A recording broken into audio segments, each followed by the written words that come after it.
Bismillah. Assalamualaikum warahmatullahi ta'ala wabarakatuh.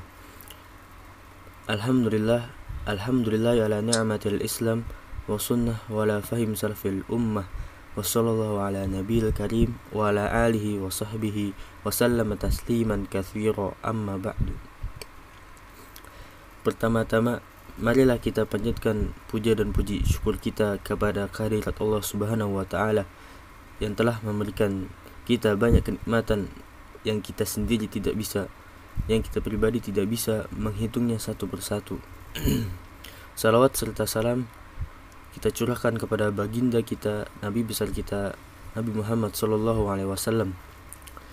Karena beliau sallallahu alaihi wasallam yang para sahabatnya dan para istri-istrinya dan para tabiut tabiin dan para pengikutnya hingga akhir zaman.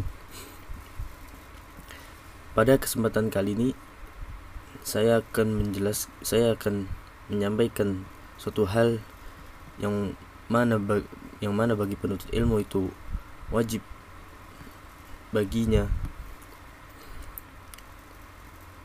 Rasulullah SAW telah menerangkan tentang Islam, termasuk di dalamnya masalah adab.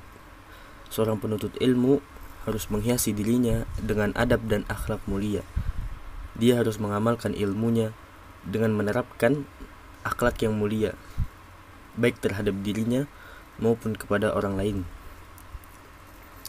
Di antara adab-adab yang selayaknya diperhatikan ketika seseorang menuntut ilmu syar'i,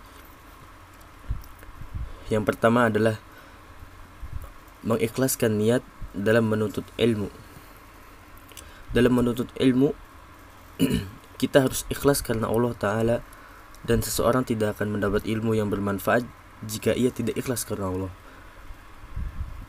Allah Ta'ala berfirman di surat Quran surat Al-Bayyinah ayat 5, yang artinya, padahal mereka tidak disuruh kecuali agar beribadah hanya kepada Allah, dengan memurnikan ketaatan hanya kepadanya dalam menjalankan agama yang lurus, dan supaya mereka mendirikan sholat dan memurnikan zakat, dan yang demikian itulah agama yang lurus.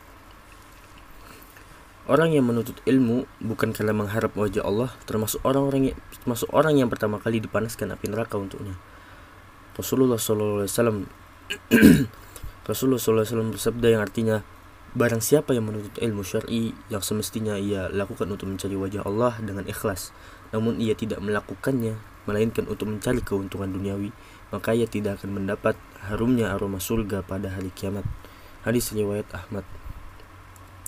Dan poin yang kedua adalah rajin berdoa kepada Allah Ta'ala, memohon ilmu yang bermanfaat. Hendaknya setiap penuntut ilmu senantiasa memohon ilmu yang bermanfaat kepada Allah Ta'ala dan memohon pertolongan kepadanya dalam mencari ilmu serta selalu merasa butuh kepadanya. Rasulullah SAW menganjurkan kita untuk selalu memohon ilmu yang bermanfaat kepada Allah Ta'ala dan berlindung kepadanya dari ilmu yang tidak bermanfaat, karena banyak kaum muslimin yang justru mempelajari ilmu yang tidak bermanfaat, seperti mempelajari ilmu filsafat, ilmu kalam, ilmu hukum sekuler, dan lainnya. Dan poin yang ketiga adalah bersungguh-sungguh dalam belajar dan selalu merasa haus ilmu. Dalam menuntut ilmu syar'i diperlukan kesungguhan. Tidak layak para penuntut ilmu bermalas-malasan dalam mencarinya. Kita akan mendapatkan ilmu yang bermanfaat dengan izin Allah apabila kita bersungguh-sungguh dalam menuntutnya. Rasulullah SAW bersabda yang artinya, dua orang yang rakus tidak pernah kenyang, yaitu orang yang rakus terhadap ilmu dan tidak pernah kenyang dengannya, dan orang yang rakus terhadap dunia dan tidak pernah kenyang dengannya. Hadis riwayat Al-Baihaqi.